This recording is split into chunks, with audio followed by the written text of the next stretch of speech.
السلام علیکم دوستو، اپنا ذوق چینل میں خوش آمدید۔ آج آپ ملاحظہ کریں گے حضرت سلمہ بن قیس اشجعی رضی اللہ تعالی عنہ کا واقعہ۔ مزید اس طرح کے ایمان افروز واقعات کے لیے ہمارے اس چینل کو سبسکرائب کر لیں، شکریہ۔ حضرت فاروق اعظم رضی اللہ تعالی عنہ نے مدینہ منورہ کے محلوں میں گشت کرتے ہوئے وہ پوری رات آنکھوں میں کاٹ دی تاکہ لوگ امن و اطمینان کے ساتھ بھرپور نیند سوئیں۔ وہ مدینے کے مکانوں اور بازاروں کا چکر لگاتے ہوئے اپنے ذہن میں اصحاب رسول صلی اللہ علیہ وسلم میں سے ان عظیم بہادروں کو تلاش کر رہے تھے جن میں سے کسی ایک کو اس فوج کی قیادت سونپ سکے جو اہواز کی فتح کے لیے حرکت میں آنے والی تھی۔ پھر بے ساختہ بول اٹھے، میں اس کو پا گیا، ہاں انشاءاللہ میں اسے پا گیا۔ اور صبح کو حضرت سلمہ ابن قیس اشجعی رضی اللہ عنہ کو بلا کر ان سے کہا، میں اہواز جانے والے لشکر کی قیادت تمہارے سپرد کر رہا ہوں۔ خدا کا نام لے کر روانہ ہو جاؤ اور اس کی راہ میں ان لوگوں سے قتال کرو جو اس کے منکر ہیں۔ جب تمہارے دشمن مشرکین سے تمہاری مٹ بھیڑ ہو تو سب سے پہلے ان کو اسلام کی دعوت دینا۔ اگر وہ تمہاری دعوت قبول کر کے دائرہ اسلام میں داخل ہو جائیں اور جنگ میں تمہارا ساتھ دینے کی بجائے اپنے علاقوں میں رہنا پسند کرے تو ان کے اوپر زکوٰۃ کے علاوہ اور کوئی مالی ذمہ داری نہیں ہے، البتہ مال غنیمت میں ان کا کوئی حصہ بھی نہیں ہوگا۔ اور اگر وہ دشمن کے خلاف جنگوں میں تمہارا ساتھ دینا پسند کرے تو ان کو بھی وہی حقوق حاصل ہوں گے جو تم کو حاصل ہیں، اور ان کے اوپر وہی ذمہ داریاں عائد ہوں گی جو تمہارے اوپر عائد ہیں۔ اور اگر وہ اسلام قبول کرنے سے انکار کر دیں تو ان کو جزیہ ادا کرنے کی دعوت دینا اور انہیں ان کے حال پر چھوڑ دینا۔ ان کے دشمنوں سے ان کی حفاظت کرنا اور کوئی ایسی ذمہ داری ان کے اوپر نہ ڈالنا جو ان کی استطاعت سے باہر ہو، لیکن اگر وہ جزیہ کی ادائیگی سے بھی انکار کر دیں تو ان سے جنگ کرنا۔ ایسی صورت میں خدائے تعالیٰ کی نصرت و تائید تمہاری پشت پر ہوگی۔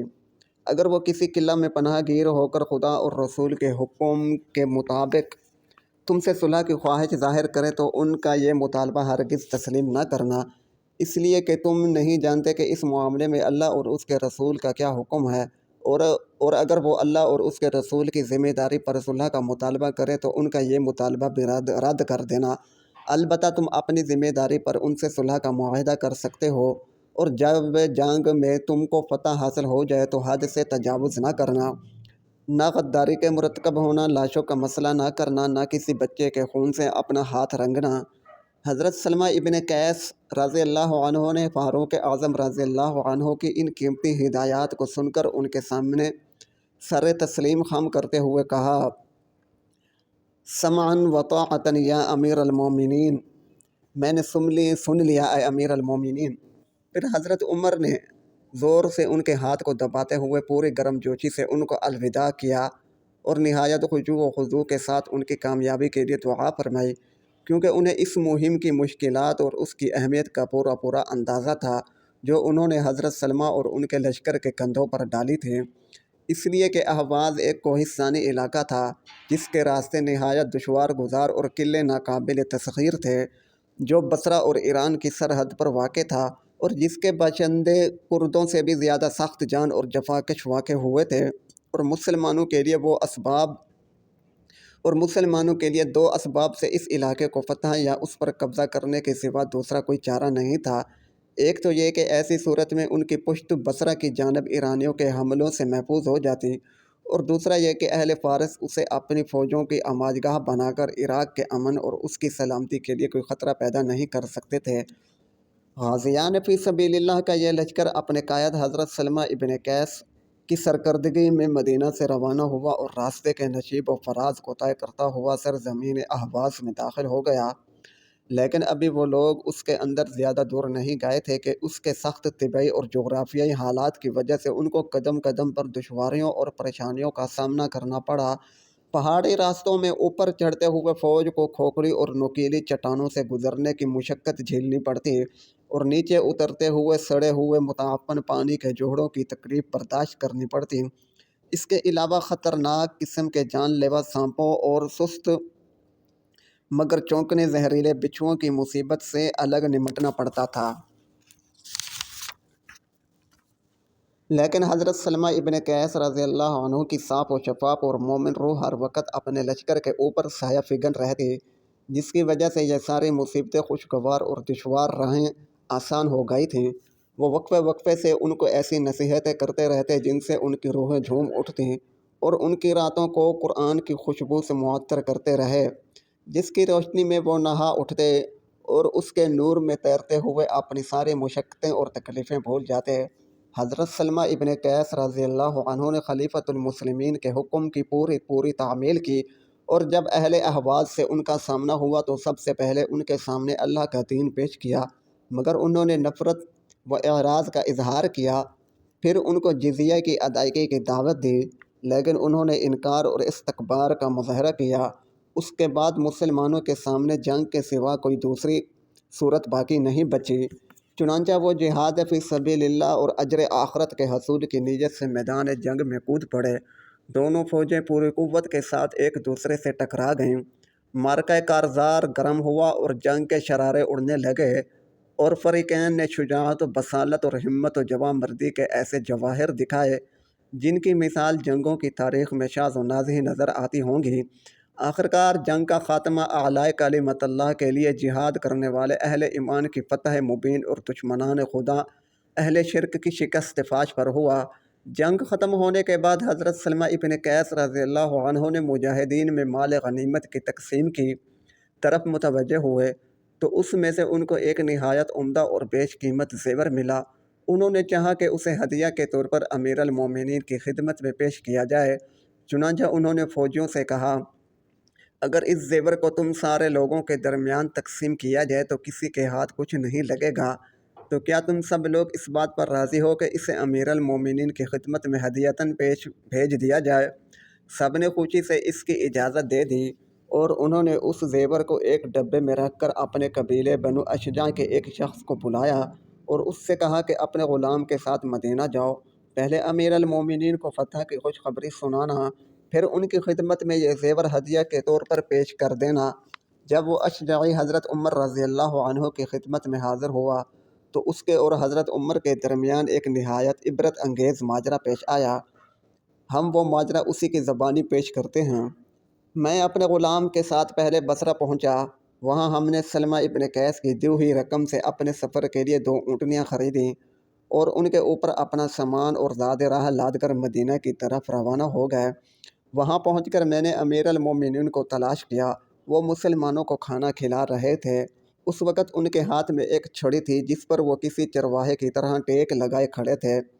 وہ کھانے والوں کے برتنوں کو دیکھ کر اپنے غلام یرفع سے کہتے جا رہے تھے، یرفع ان کے برتن میں اور گوشت ڈالو، ان کو اور روٹیاں دو، ان کے پیالے میں اور شوربہ ڈالو۔ جب میں ان کے سامنے پہنچا تو انہوں نے مجھے بھی بیٹھنے کے لیے کہا۔ میں قریب ہی ان لوگوں کے ساتھ بیٹھ گیا، پھر میرے سامنے کھانا لایا گیا اور میں نے کھا لیا۔ جب سارے لوگ کھانے سے فارغ ہو چکے تو وہ یرفع کو برتن سمیٹنے کا حکم دے کر گھر کی طرف چل پڑے، میں بھی ان کے پیچھے چلا۔ جب وہ گھر میں داخل ہو گئے تو میں نے اندر آنے کی اجازت طلب کی، انہوں نے مجھے اجازت دے دی۔ میں نے دیکھا کہ وہ ایک نمدے پر 2 تکیوں سے ٹیک لگائے بیٹھے ہیں جن کے اندر کھجور کے ریشے بھرے ہوئے تھے۔ انہوں نے ان میں سے ایک تکیہ میری طرف سرکا دیا جس پر میں بیٹھ گیا۔ ان کی پشت کی طرف ایک دروازہ تھا جس پر پردہ لٹک رہا تھا۔ انہوں نے پردے کی طرف رخ کرتے ہوئے کہا، کلثوم میرا کھانا بھیج دیجیے۔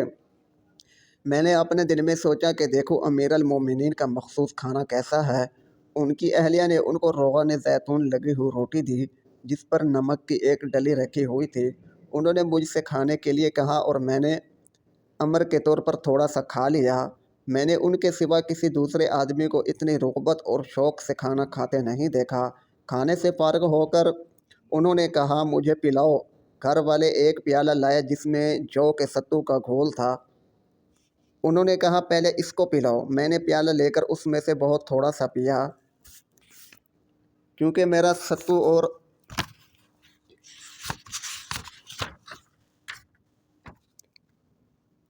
ستو اس سے زیادہ لذیذ اور عمدہ تھا۔ پھر انہوں نے خوب آسودہ ہو کر پیا اور پی چکنے کے بعد کہا، الحمدللہ الذی اطعمنا فاشبعنا وسقانا فاروانا۔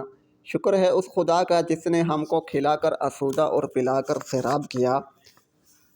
اس وقت میں نے ان کو مخاطب کرتے ہوئے کہا، امیر المومنین میں آپ کے پاس ایک پیغام لایا ہوں۔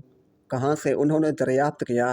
سلمہ ابن قیس کے یہاں سے میں نے جواب دیا، میں سلمہ ابن قیس اور ان کے قاصد کو خوش آمدید کہتا ہوں، مجھے مسلمانوں کے لشکر کا حال بتاؤ۔ انہوں نے کہا، امیر المومنین، جیسا کہ آپ پسند کرتے ہیں فوج بخیر و عافیت ہے اور اللہ تعالیٰ نے اس کو اپنے اور اللہ کے دشمنوں پر فتح و کامرانی عطا فرمائی ہے۔ میں نے عرض کیا، پھر میں نے ان کو فتح کی خوشخبری سنائی اور تفصیل کے ساتھ فوج کے حالات بتائے تو انہوں نے کہا، الحمدللہ، شکر ہے اس خدا کا جس نے اپنی مہربانی سے عطا کیا اور اپنے انعام سے خوب نوازا۔ پھر پوچھا، کیا بصرہ کی طرف سے ہو کر آئے ہو؟ میں نے کہا، جی ہاں امیر المومنین۔ وہاں کے مسلمان کیسے ہیں؟ انہوں نے پوچھا۔ خدا کے فضل سے بخیریت ہیں، میں نے جواب دیا۔ اشیاء ضرورت کے نرخ کیسے ہیں؟ انہوں نے دریافت کیا۔ ہر چیز انتہائی ارزاں ہے، میں نے جواب دیا۔ پھر پوچھا، گوشت کا کیا حال ہے؟ اس لیے کہ گوشت عربوں کی بنیادی غذا ہے، اس کے بغیر ان کی معیشت درست نہیں ہو سکتی۔ میں نے عرض کیا، گوشت بہت وافر مقدار میں ہے۔ پھر انہوں نے ڈبے کی طرف اشارہ کرتے ہوئے کہا، یہ تمہارے ہاتھ میں کیا ہے؟ جب اللہ تعالیٰ نے ہمیں دشمن پر فتح دی اور ہم نے مال غنیمت اکٹھا کیا تو سلمہ ابن قیس رضی اللہ عنہ نے اس میں اس زیور کو دیکھ کر فوج سے کہا، اگر اس زیور کو تمہارے درمیان تقسیم کیا جائے تو کسی کے ہاتھ کچھ نہیں لگے گا۔ اگر میں اسے امیر المومنین کی خدمت میں بھیج دوں تو کیا تم سب لوگ اس پر راضی ہو؟ تو سب نے کہا ہاں۔ یہ کہہ کر میں نے وہ ڈبہ ان کے حوالے کر دیا۔ جب انہوں نے ڈبہ کو کھولا اور ان کی نظر زیور اور اس میں جڑے ہوئے سرخ، زرد اور سبز نگینوں پر پڑی تو اپنی جگہ سے اچھل کر کھڑے ہو گئے اور ڈبے کو زمین پر پھینکتے ہوئے اپنے ہاتھ کو کمر پر رکھ لیا۔ زمین پر گرنے کے بعد نگینے ادھر ادھر بکھر گئے۔ ان کی عورتوں نے سمجھا کہ میں دھوکے سے ان کو قتل کرنا چاہتا ہوں، اس لیے وہ سب دروازے کی طرف لپکیں۔ پھر خلیفہ نے میری طرف متوجہ ہوتے ہوئے کہا، انہیں اکٹھا کرو، اور اپنے غلام یرفع کو حکم دیا، اسے خوب اچھی طرح مارو۔ میں ڈبے سے نکل کر بکھرے ہوئے نگینوں کو جمع کرنے لگا۔ اس دوران یرفع مجھے برابر مارے جا رہا تھا۔ پھر انہوں نے کہا، اٹھ، نہ تو اچھا ہے نہ تیرا قائد۔ میں نے اٹھ کر عرض کیا، امیر المومنین، اہواز تک جانے کے واسطے میرے اور میرے غلام کے لیے سواریوں کا انتظام کرا دیجیے، کیونکہ آپ کے غلام نے ہماری سواریاں لے لی ہیں۔ تو انہوں نے یرفع سے کہا، اس کو اور اس کے غلام کو صدقہ کے اونٹوں میں سے 2 سواریاں دے دو۔ پھر میری طرف متوجہ ہوتے ہوئے کہا، جب تمہاری ضرورت پوری ہو جائے تو یہ دونوں اونٹیاں ان لوگوں کو دے دینا جو تم سے زیادہ ان کے ضرورت مند ہوں۔ تو میں نے کہا، امیر المومنین، میں ایسا ہی کروں گا۔ جی ہاں، انشاءاللہ آپ کے حکم کی تعمیل کروں گا۔ پھر انہوں نے میری طرف متوجہ ہوتے ہوئے کہا، سن لو، خدا کی قسم، ان زیورات کی تقسیم سے پہلے اگر فوج ادھر ادھر بکھر گئی تو تمہیں